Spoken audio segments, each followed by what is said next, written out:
tu ne m'as pas abandonné. Rhabillé, rhabillé. Depuis quelques dimanches déjà, nous avons commencé ensemble la série intitulée « Avancer ».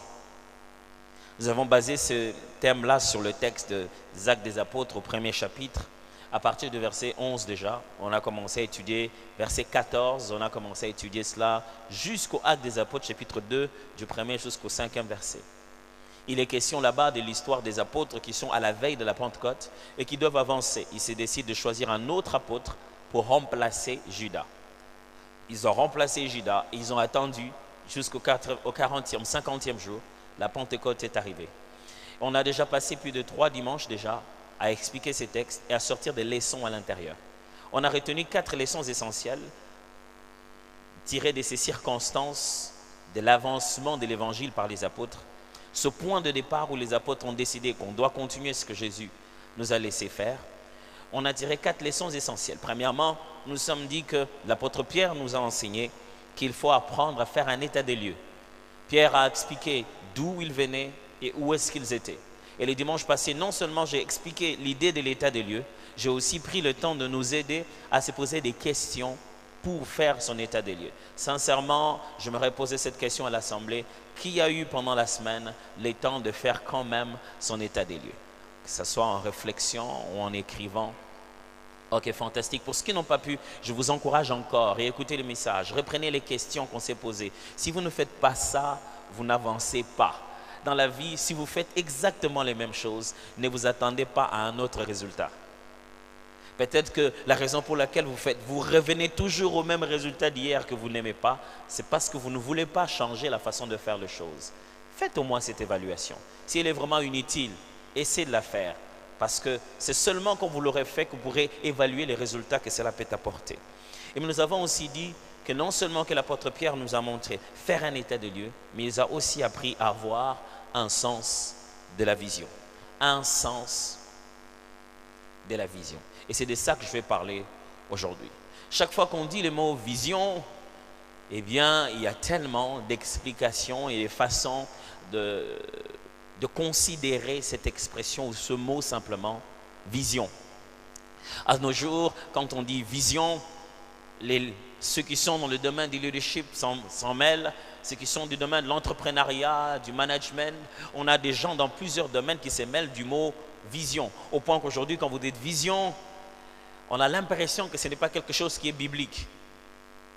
On pense qu'on veut enseigner un enseignement anti-biblique.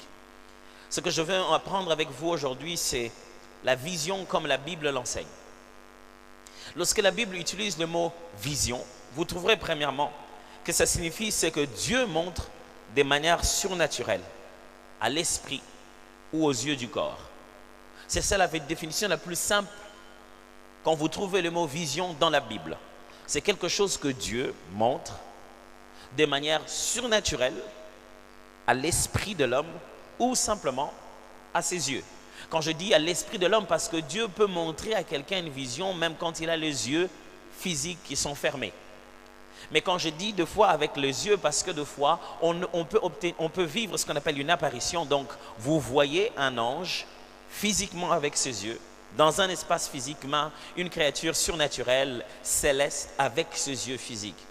Votre expérience est surnaturelle, mais les yeux qui ont concouru à cette expérience sont physiques. Quand il y a une vision dans la Bible, c'est ce que Dieu montre de manière surnaturelle à notre esprit. Même quand on est en train de rêver la nuit dans un songe de foi, la Bible appelle ça obtenir des visions nocturnes.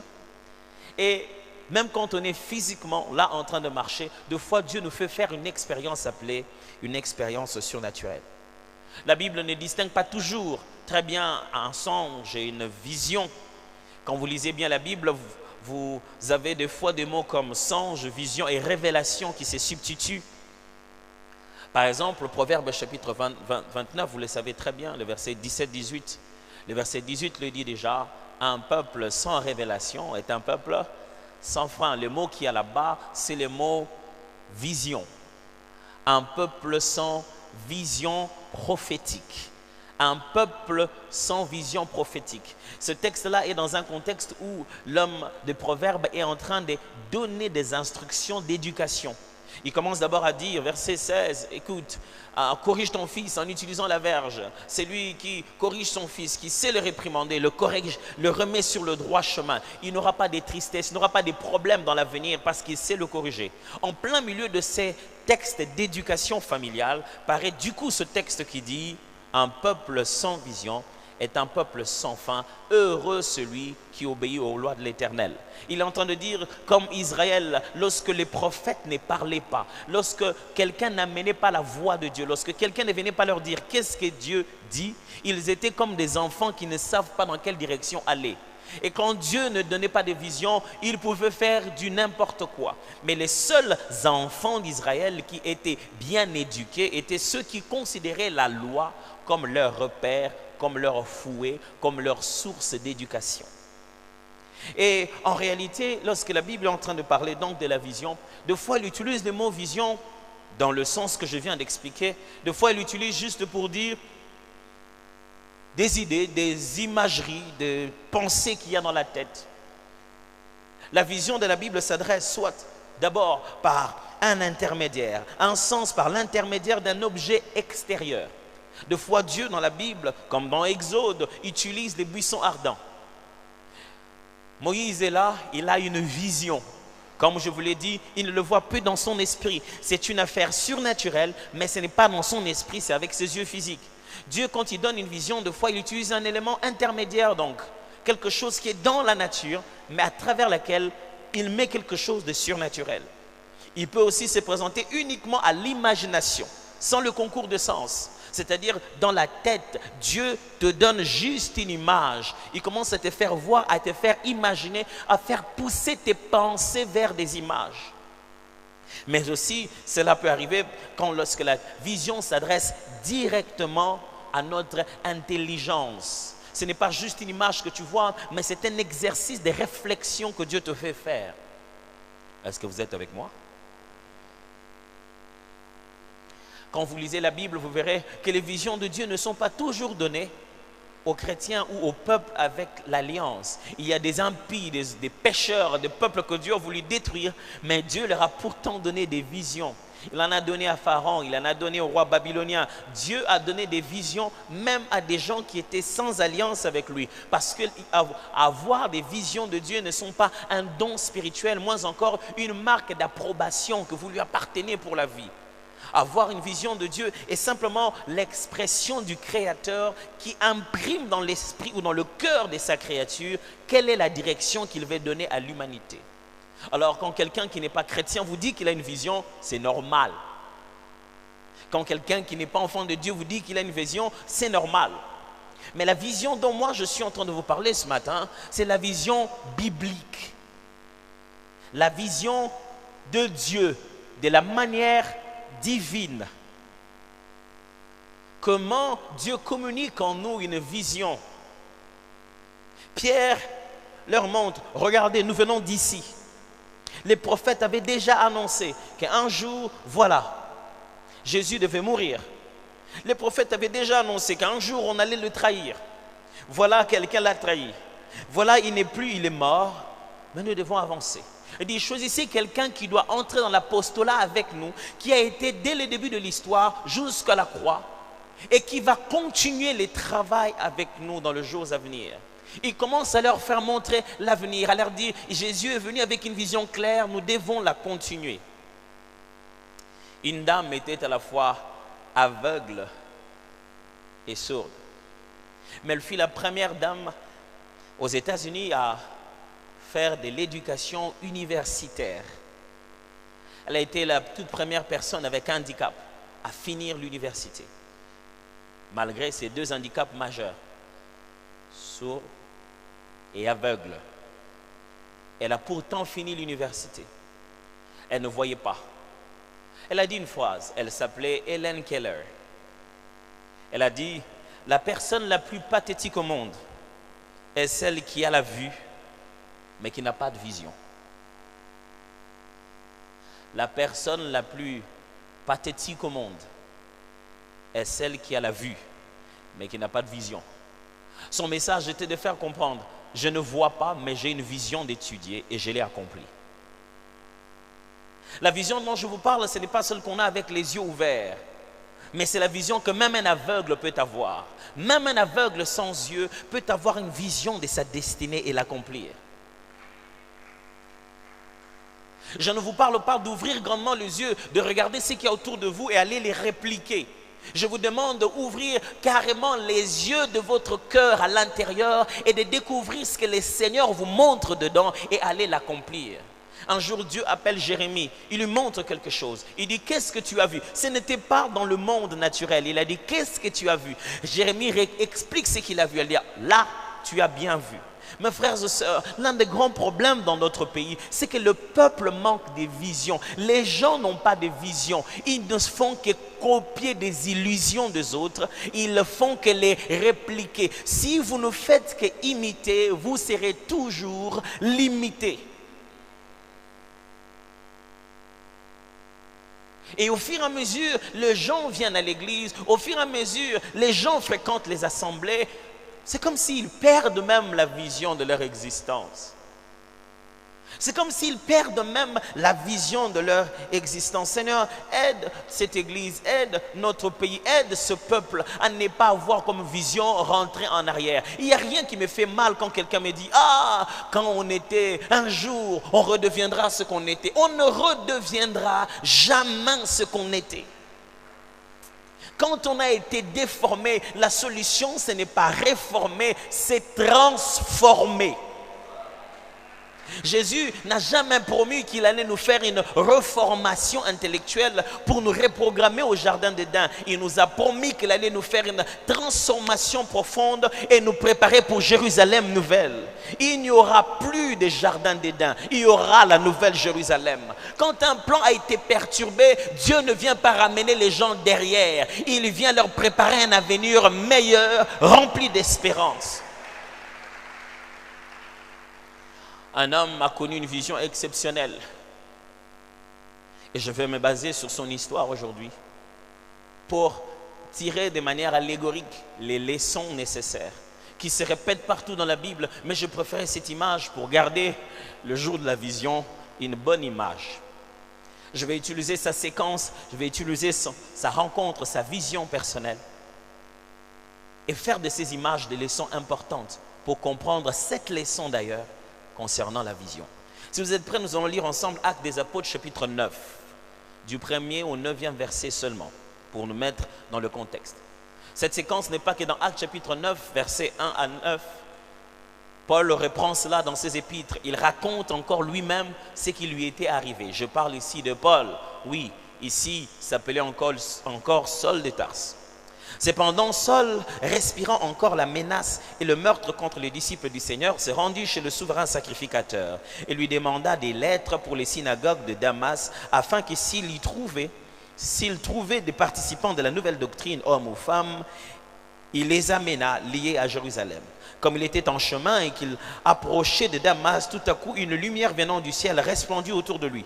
Il tomba par terre. Il entendit une voix qui lui disait, « Saul, Saul, pourquoi me persécutes-tu » Il répondit, « Qui es-tu, Seigneur » Le Seigneur dit, « Je suis Jésus. » Tremblant et saisi de froid, il dit, « Seigneur, que veux-tu que je fasse » Et le Seigneur lui dit, « Lève-toi, entre dans la ville et on te dira ce que tu dois faire. » Les hommes qui l'accompagnaient demeurent stupéfaits. Ils entendaient bien la voix, mais ils ne voyaient personne. Saul se releva de terre, et quoique ses yeux fussent ouverts, il ne voyait rien. On le prit par la main, on le conduisit à Damas. Il resta 3 jours sans voir. Il ne mangea ni ne but. Un homme appelé Saul de la ville de Tarse, un très bon disciple pharisien, était zélé pour la loi juive. Et il a considéré que les gens de la nouvelle doctrine, c'est-à-dire ceux qui suivaient Jésus, étaient en train de commettre une erreur. Il les appelait hérétiques. Et à cause de son zèle, il voulait en finir avec ces gens, les arrêter. Il a amené lui-même une idée. Il a initié un projet selon lequel, donnez-moi juste de l'être. Moi, je vais les attraper pour vous. Il avait commencé déjà à faire cette affaire. On le revoit dans l'histoire d'Étienne. Étienne est en train d'être lapidé. Pierre est là. Chacun de ceux qui veulent le lapider doit enlever sa veste, son veston, sa tunique, si on doit bien rester dans le contexte. Pour bien lancer la pierre, ils prennent leur tunique, ils viennent le déposent aux pieds de cet homme appelé Saul. Et ils regardent comment on est en train de détruire cette personne, de la tuer, de l'assassiner. Au fond de lui, Paul est en train de se dire, ça, je suis en train de faire la volonté de Dieu. Ces gens, ce sont des hérétiques. J'honore Dieu en l'assassinant comme ça. Jusqu'au moment où il a reçu une lettre pour se rendre dans une ville appelée Damas et qu'en chemin, il a connu une vision. Il en parle lui-même, il a dit, il a connu une vision. Ils étaient tous en train d'avancer, mais une grande lumière les a frappés. Bouf, il était à terre. Une voix lui parlait. Saul, Saul, pourquoi me persécutes-tu? Il dit, Seigneur, mais qui es-tu? Il dit, je suis Jésus. Il te sera difficile de réjamber contre les aiguillons. Il te sera difficile de te battre contre Dieu. Il te sera difficile de pouvoir combattre le Créateur.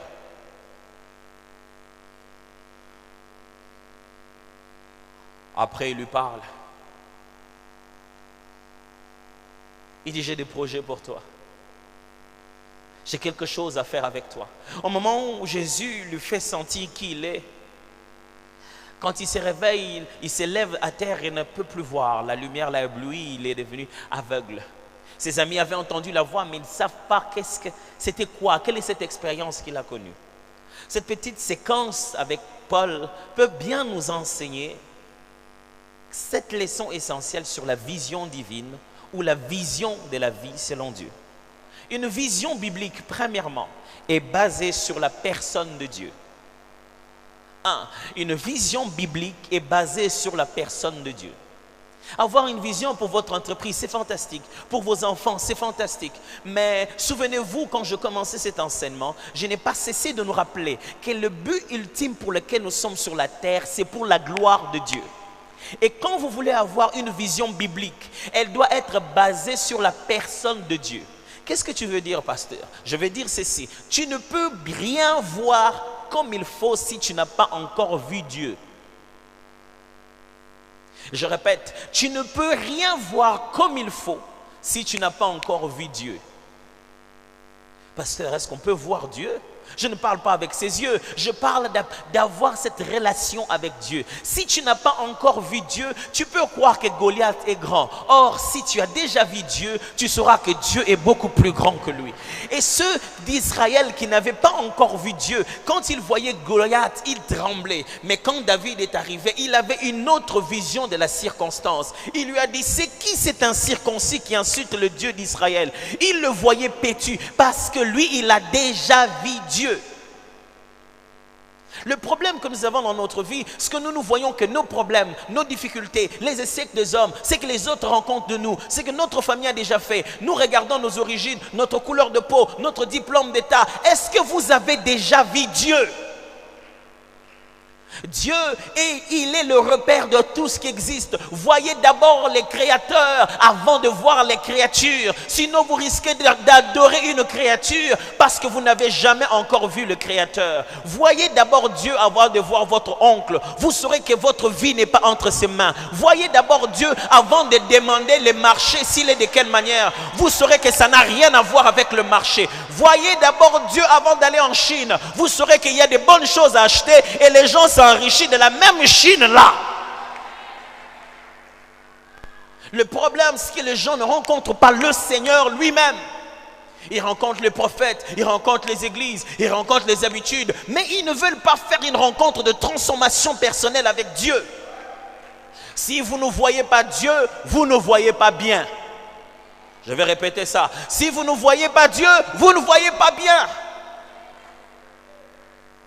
Votre vision de vos véhicules, votre vision de votre richesse, elle est tronquée si vous n'avez pas encore vu Dieu. Votre vision de votre entreprise, votre vision de vos enfants. Oh, je veux que mes enfants fassent ceci, je veux que mes enfants fassent cela. Ça aussi, c'est tronqué si vous n'avez pas encore vu Dieu. Si vous voyez Dieu, il vous dira pourquoi il vous a donné ses enfants. Si vous voyez Dieu, il vous dira pourquoi il vous a donné cette taille, cette couleur. Votre vision de votre corps, elle est tronquée parce que vous n'avez pas encore vu Dieu. Est-ce que vous êtes belle juste pour être belle? Vous êtes brune ou noire juste pour être brune ou noire? Voyez d'abord le Créateur et toute la vision de votre vie deviendra claire. Mais je dois vous dire clairement, quand vous voyez le Créateur, les hommes disent que vous devenez aveugle. Quand vous rencontrez Dieu, les hommes disent, vous perdez la réalité. Paul s'élève, quand il l'a rencontré, il est ébloui. Qui es-tu? Une grande lumière, il ne sait pas le voir où il commence, ni où il finit. Quand il a fait cette expérience, il ne sait plus voir le monde réel. On commence à lui tenir par la main. Qu'est-ce qui t'est arrivé, Pierre? Paul, pourquoi tu ne vois plus rien? Je me vous dis, frère, les jours où vous rencontrez Dieu comme il se doit, tout ce monde ici, vous devenez aveugle de certaines choses. Pasteur, moi mon mari, quand il voit des jeunes filles, il ne résiste pas. Il n'a pas encore vu Dieu. Le jour où il verra Dieu, il va commencer, il regarde ça et dit, ok, il est passé, une jeune fille est passée ici. Mais pourquoi? Je suis aveugle de ces choses. Et si l'angaï. Quand quelqu'un voit Dieu d'abord, là, la véritable vision de sa vie a commencé.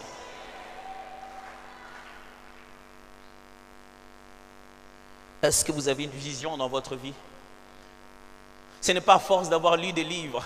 Vous avez un Créateur. Allez le voir. Il vous dira à quoi vous servez sur la terre. Deuxième vérité. La vision biblique est basée sur la volonté de Dieu. Elle est basée premièrement sur la personne de Dieu. Deuxièmement sur la volonté de Dieu.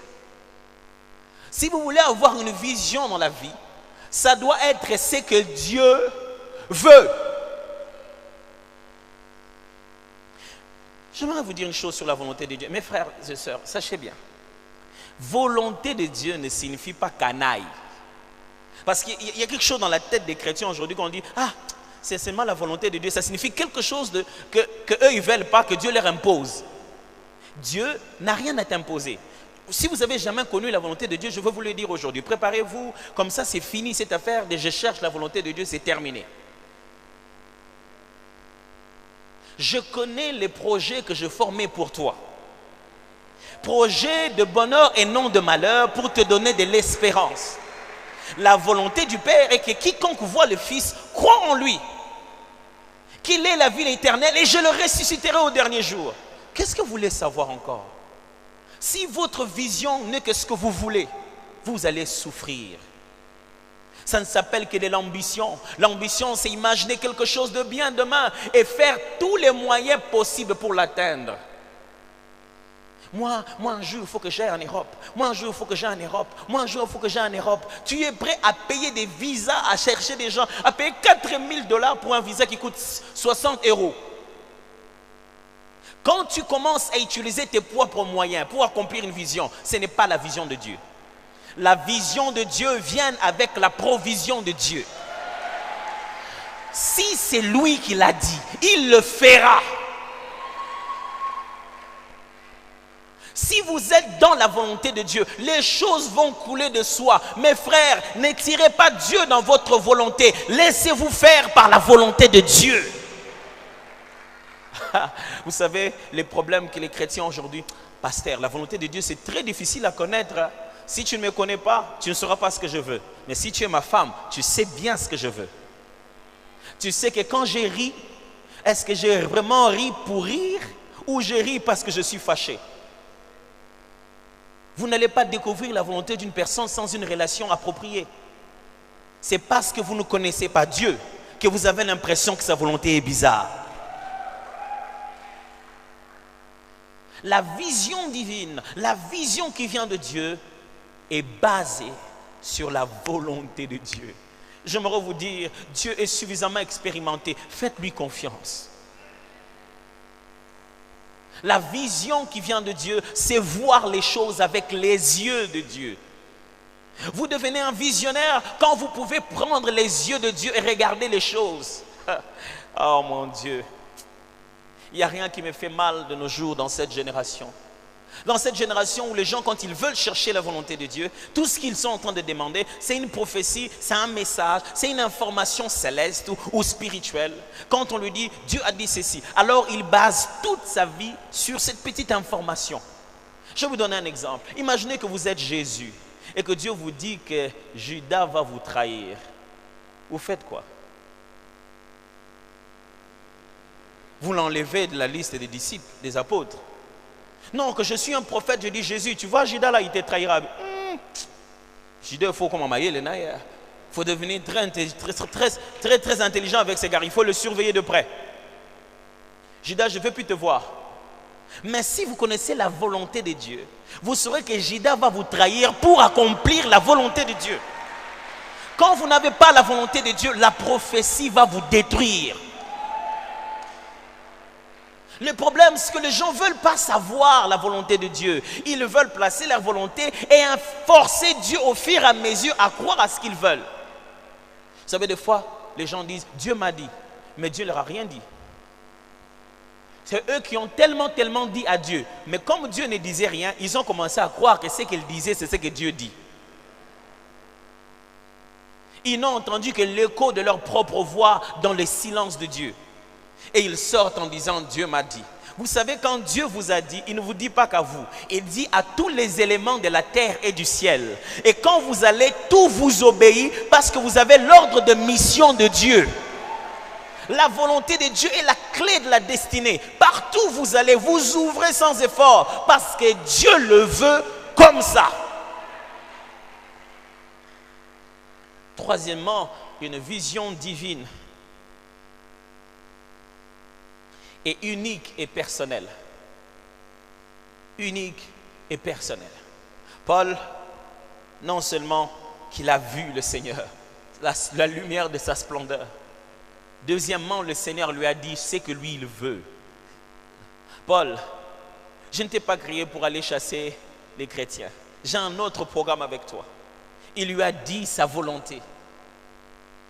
Troisièmement, Paul, il s'élève. Tout le monde a entendu la voix. Mais personne n'a vu qui lui parle. Ils voient Paul tomber par terre. Ils veulent bien l'aider. Paul, qu'est-ce qui t'arrive?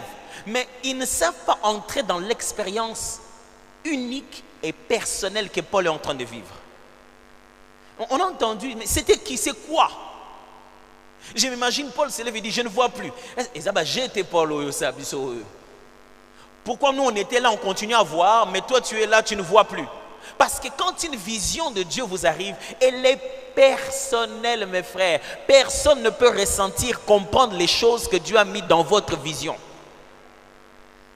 Quand Dieu vous donne une vision, mes frères et sœurs, elle est liée à vous, à votre appel, à vos compétences, à vos limites. Personne d'autre ne peut le voir de la même manière. N'attendez jamais que les gens puissent vous dire oui, oui, oui et vous ouvrir les portes parce que vous avez une vision. Non, ce n'est pas possible. Écoutez-moi, le premier caractéristique d'un visionnaire, c'est qu'il voit ce que les autres ne voient pas. S'ils peuvent voir ce que tu vois, ce n'est plus une vision. Une vision de Dieu, c'est ce que toi seul tu vois et que les autres ne voient pas. Et quand tu arrives quelque part, tu dis, mais pourquoi on n'a pas fait ça? Oh, comment ça, pourquoi on n'a pas fait ça? C'est comme si quand tu arrives, tu es le seul à remarquer ce qui doit être fait. Ne les condamne pas du fait qu'ils ne voient pas ça. Ne dis pas qu'ils sont incompétents parce qu'ils ne voient pas ça. Ça, c'est ta frustration. Ça, c'est ta vocation. Ça, c'est ta vision de choses. La vision restera toujours unique de cette manière. Ne t'attends pas à ce que tout le monde le fasse. Je vais vous dire une chose aujourd'hui, vraiment, il faut que je le dise. Comme ça, peut-être, ça peut enlever quelque chose dans notre pays. J'entends tout le monde dire, est-ce que Yonem Talboso Salango, serais-tu la première personne à faire ça? Tu penses vraiment être... Et on décourage les gens à faire des choses parce qu'on leur fait peur à être la première personne à les faire. J'ai une bonne nouvelle pour vous. Vous êtes la première personne à faire cela. Parce que c'est votre vision. Ils ne ressentent pas ça. Il n'y a jamais eu de Paul, il n'y aura plus jamais de Paul. Il n'y a eu qu'une seule personne appelée Paul qui a vu Jésus de cette manière-là, qui a été prêt à donner sa vie jusqu'à être coupé coupé la tête le jour de sa mort. Le commentateur raconte, au lieu que le sang sort, il y avait du lait qui est sorti de sa tête. Il n'y avait qu'un seul Paul dans la vie. Vous êtes unique pour Dieu et il a une vision pour vous.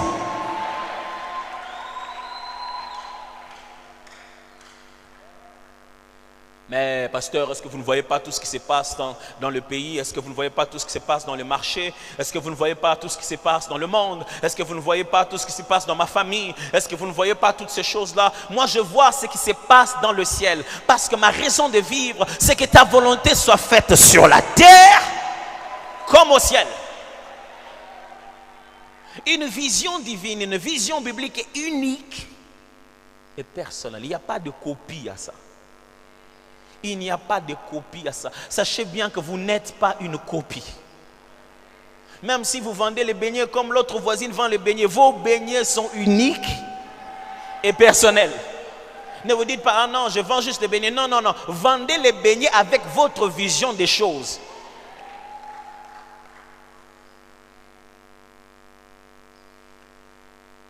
Quantième point? Cinquième. Quatrième, bravo. Ça se voit que vous continuez à me suivre. Quatrième vérité. La vision biblique vise toujours un changement. Quand Dieu donne une vision, ce n'est pas pour tourner en rond, c'est pour changer quelque chose. Soit notre changement à nous, qui recevons la vision, ou simplement le changement des autres ou du monde qui nous entoure. Quand Dieu vous donne une vision, c'est qu'il veut changer quelque chose.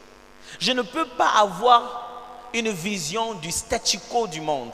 Je ne peux pas avoir pour une vision de garder les choses telles qu'elles sont. La vision est toujours révolutionnaire.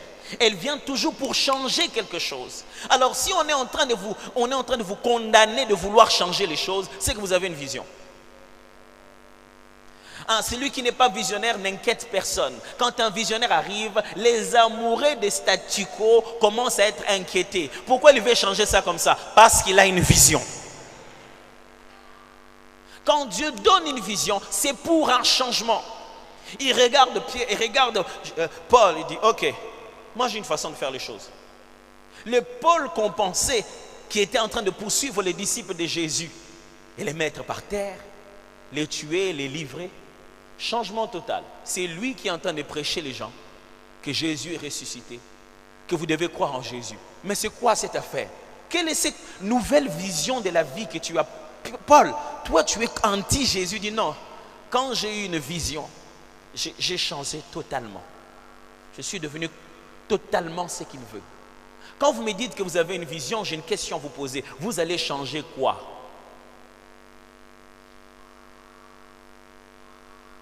Je vais le dire en lingala comme on dit d'habitude. Ma vision après, ça aura changé quoi?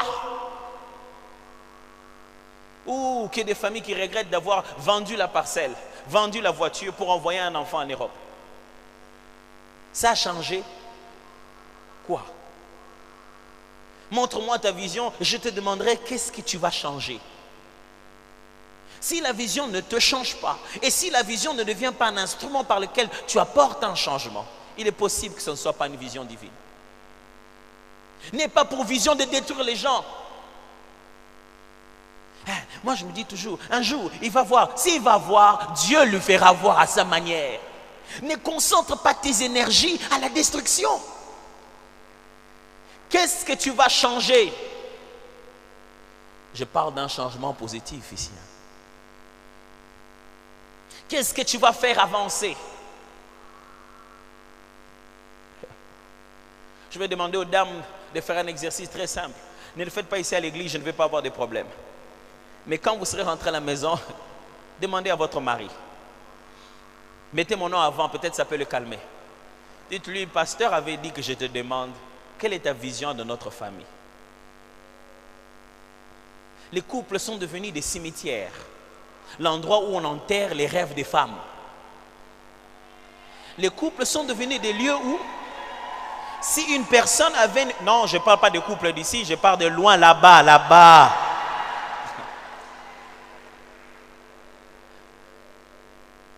Faites attention à ce jeune homme. Sa vision à lui, c'est que dès que tu l'épouses, ta vision meurt. Et quand il te disait pendant les fiançailles, tu n'entendais pas bien. Il te disait, moi je veux une femme pour la maison. Il dit, moi je ne veux pas un mari pour la maison.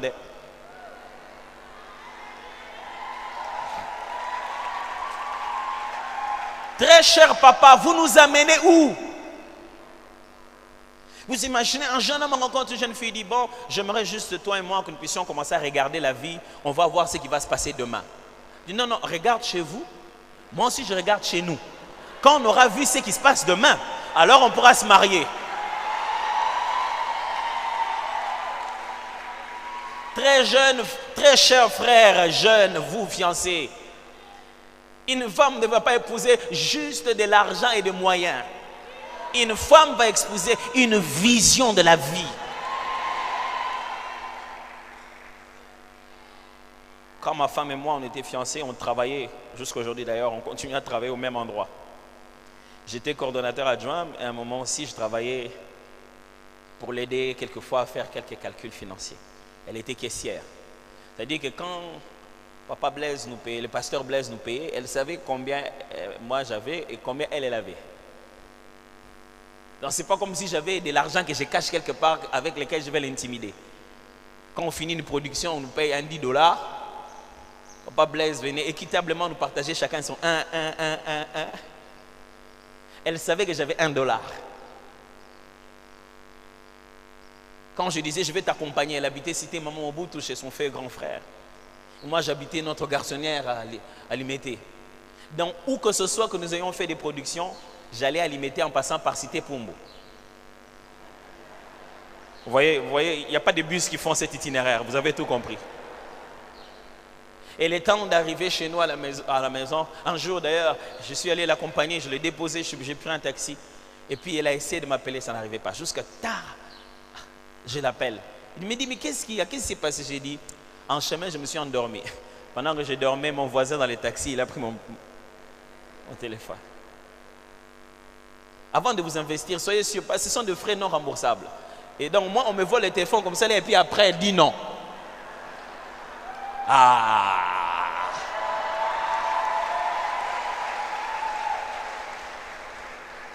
On reconnaît quelqu'un qui a une vision dans son investissement et dans sa passion. Tu n'es passionné pour rien, à part la Ligue, la Ligue, comment on appelle ça, le Champions League. C'est le seul moment où on voit tes yeux être passionnés. Qu'est-ce qui te passionne d'autre? Non, vision, on ne sait pas qu'est-ce que tu veux faire de ta vie. On n'a pas besoin de l'argent pour voir. C'est ce que l'on voit qui produira l'argent qu'on va obtenir.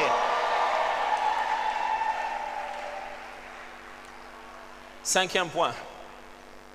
La vision nous fixe vers l'avenir.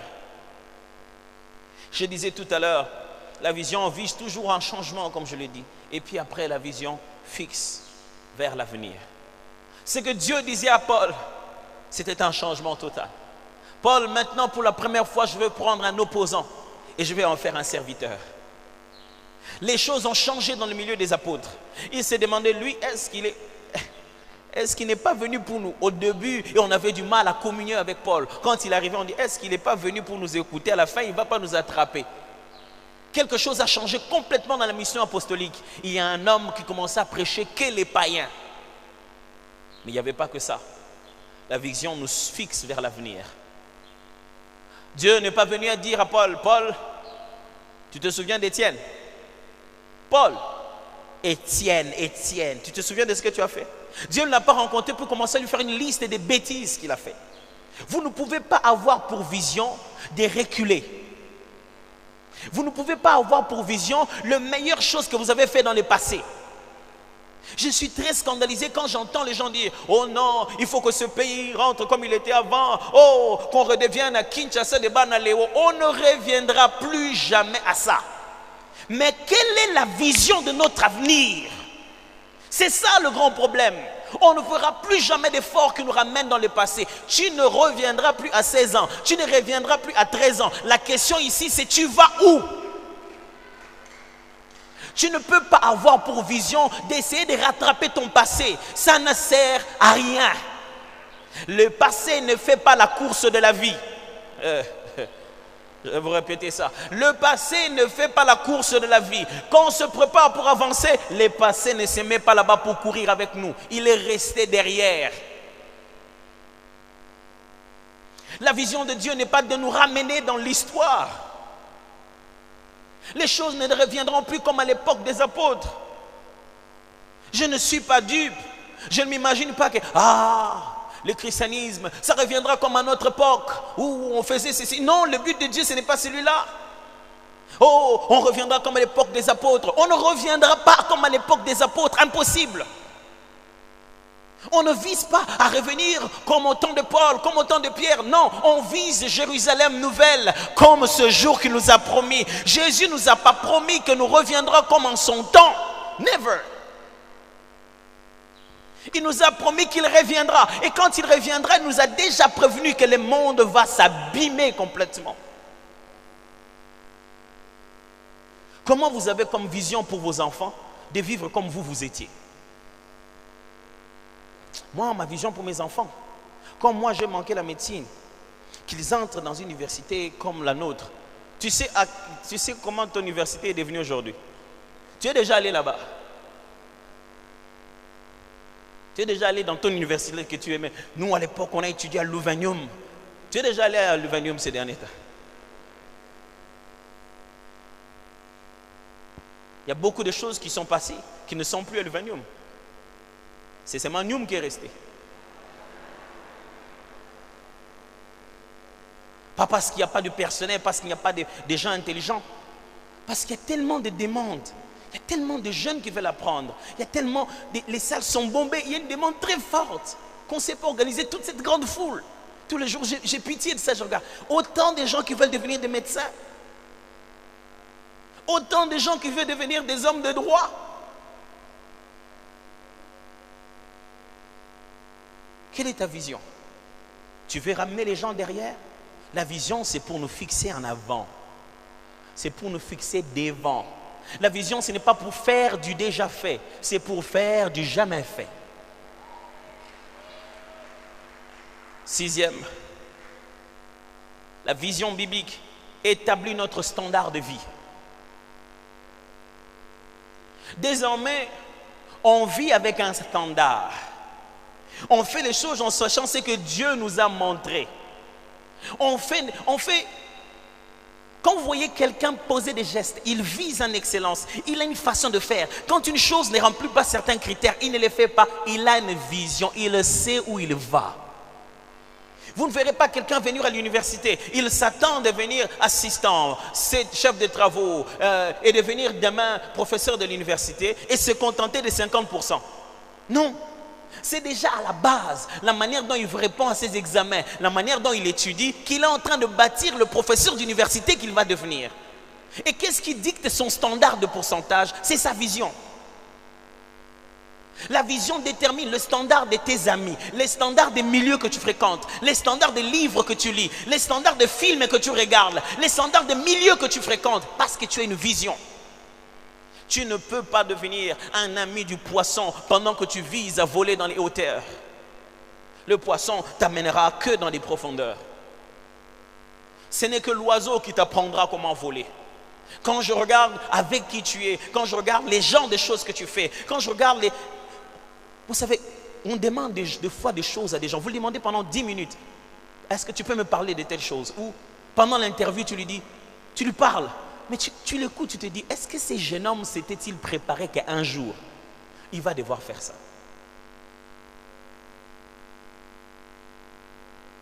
Est-ce qu'il s'est préparé? Quand tu vas à l'école, noir-blanc, tu finis, tu vas faire l'examen d'État, on te met la poussière. Est-ce que tu te prépares à la vie? On est tous dans la même salle de classe, mais quand on sort avec les mêmes professeurs, on n'a pas la même qualité de vie. Pourquoi? Parce que certains ont compris qu'il faut lire les livres. D'autres ont préféré juste du matin au soir regarder Kin Makambo. Il y a deux façons. Il y a ceux qui ont fait les Makambo qu'on regarde et il y a ceux qui regardent les Makambo qui sont faits. Dans la vie, vous devez choisir. Soit vous êtes dans la télé pour qu'on vous regarde ou soit vous êtes en train de regarder la télé. Mais la vie n'est pas dirigée par ceux qui regardent la télé, mais par ceux qu'on regarde à la télé. De quelle manière vous réfléchissez? Quel est votre standard de vie? Votre standard de vie est dicté par ça. C'est sûr. Je me rappelle toujours que lorsque nous étions encore, que dis-je, je suis encore, tout au début, en Gaël, on faisait des voyages ensemble, on allait, je me souviendrai toujours, une fois on est allé à Pointe-Noire, on a duré tout ça, on devait revenir, et moi je suis allé voir un ami, j'ai acheté des livres, tout ça. On appelait ça toujours des achats, donc c'est parmi les derniers jours de notre séjour, on fait des tours au marché, on achète des trucs. Et puis je me rappelle que je suis revenu 2 ou 3 fois comme ça, j'amenais que des livres. Je ne sais pas d'où est-ce que les gens ont trouvé ces noms-là, mais on commençait à m'appeler Moscovitch, je ne sais pas. Je ne sais pas ce que ça signifie, mais on m'a donné un nom russe comme ça là. Moscovitch. Il dit, ah, pourquoi vous m'appelez Moscovitch? Ah! La soeur m'a dit, ah, toi tu es Moscovitch, tu ramènes rien de bon. Tu vas ramener des livres et des livres. Je suis ici à cause des livres. Vous voyez là où je suis ici à cause de livres. Mais est-ce que je n'ai pas porté une veste? La veste ne m'amènera pas ici. Les livres m'amèneront ici et les vestes viendront me trouver ici. Le standard de votre vie dépend de votre vision. Et enfin, la vision biblique nous donne un repère des décisions futures. Dimanche prochain, nous parlons de décider. Pierre nous a appris qu'il faut finalement faire un choix indécidé. En concluant donc, la vision biblique nous donne un repère des décisions futures. Un jour, on vient voir Pierre, on vient voir Paul. On dit, Paul, le prophète prophétise, Agabus, il dit, celui qui appartient à cette ceinture, on le liera comme ça quand il ira à Jérusalem. Paul regarde, mais il part quand même. Ah, les frères commencent à le supplier, Paul, on a bien dit qu'on va t'attraper. Paul dit, oui, je sais, mais il m'avait dit, je souffrirai en son nom, on m'attrapera en son nom. Ce que vous êtes en train de me dire, ce n'est pas à l'encontre de ce qu'il m'a dit. Vous êtes justement en train de me dire ce qui va m'arriver, pas pour que je puisse le contredire. Paul devait prendre une décision.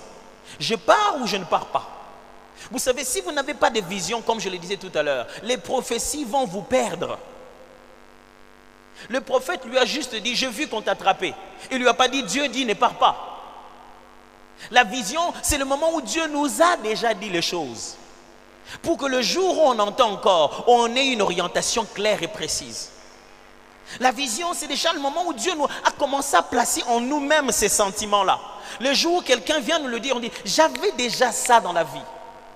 La vision, c'est le moment où Dieu nous prépare pour les décisions futures. Il sait que ce jour-là, tu auras besoin de savoir sur base de quoi tu vas te décider. Paul dit, je vais y aller.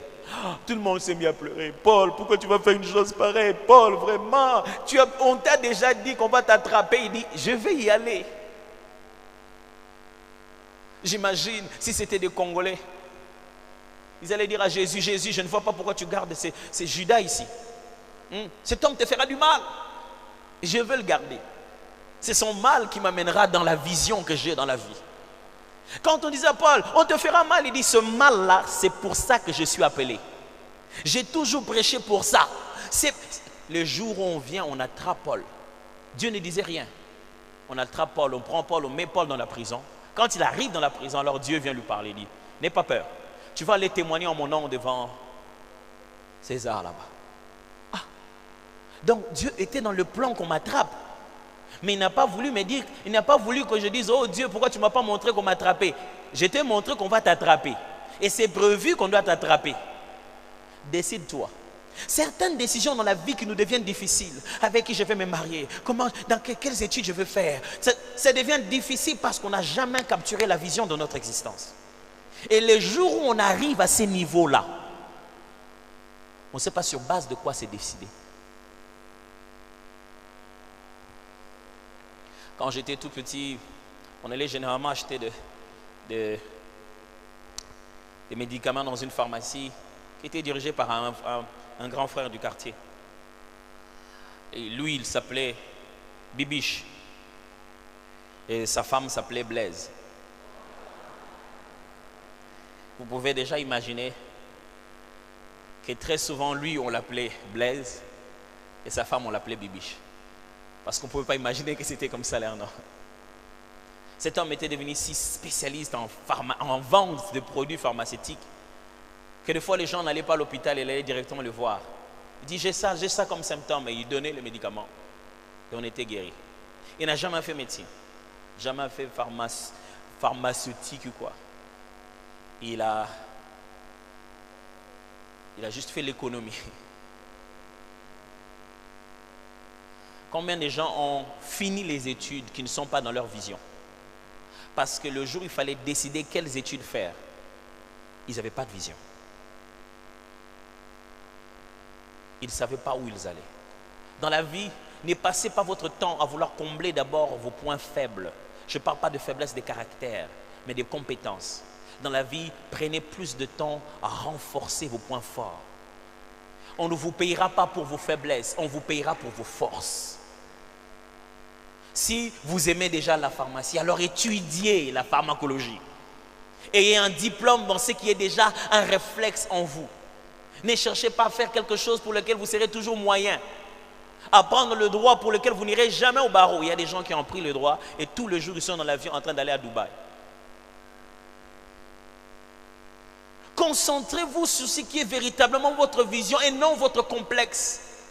Ne prenez pas votre vision à travers ce que vous avez vu dans le monde et copiez chez les gens. Rentrez chez les créateurs. Il sait pourquoi il vous a créé. Et ce matin, si vous n'avez pas une vision pour vous-même, votre créateur a une vision pour vous. Ce matin, si vous ne savez pas ce que vous devez faire de votre vie, j'ai une bonne nouvelle pour vous. Vous n'êtes pas sur la terre par hasard. C'est lui qui vous a créé, il sait ce qu'il veut faire avec vous. Et peut-être que depuis longtemps, vous avez perdu totalement cette vision. Vous ne savez même pas pourquoi vous existez. J'aimerais vous dire que vous existez pour sa gloire, pour lui faire plaisir.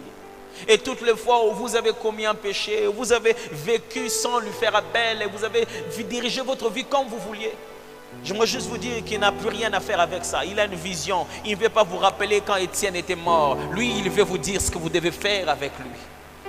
Et si en réfléchissant, vous vous souvenez comment était votre vie, comment vous l'avez conduit, que le Seigneur n'en était pas maître, qu'aujourd'hui vous dites, je veux voir Dieu avant de voir mon avenir. Je vais abandonner le monde et me donner à Christ pour bien voir où est-ce que je vais. Alors je vais vous demander juste un exercice très simple. Vous qui voulez donner votre vie à Jésus, levez juste votre main là où vous êtes et je vais prier avec vous. Gloire à Dieu. Pendant que nous acclamons le Seigneur, je sais qu'il touche toujours le cœur.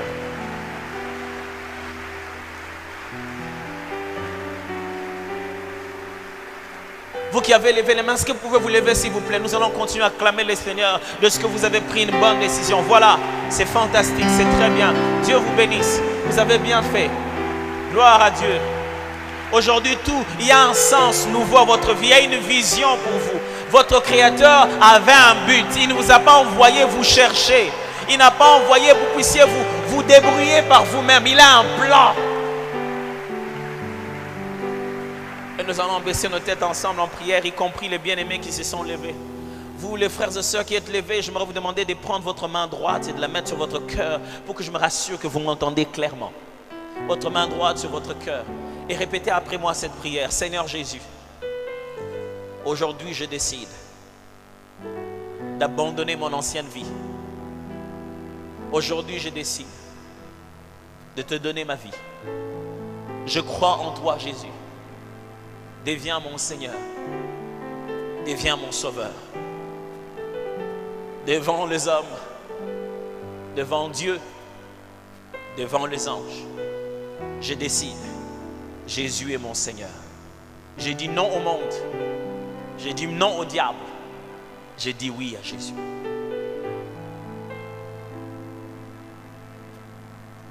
Et j'aimerais prier avec toute l'assemblée. Nous venons à toi, nous ne voyons plus où nous allons.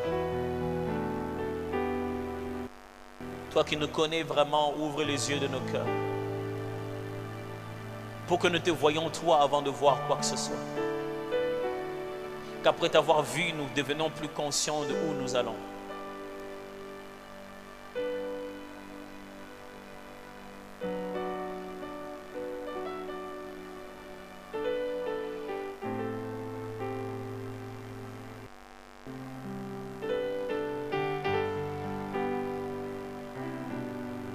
Je te prie, Père, pour cette Église, pour cette nation. Je te prie, Père, pour les hommes et femmes qui viennent dans cette Église. Ôte les nuages qui nous empêchent de voir l'avenir. Ôte les personnes qui nous empêchent de voir l'avenir. Ôte les systèmes qui nous empêchent de voir l'avenir. Ôte les fréquentations, les décisions de nos vies, les conséquences de notre passé qui nous empêchent de voir l'avenir. Et permets-nous en t'ayant vu, toi. Voyons bien où nous allons.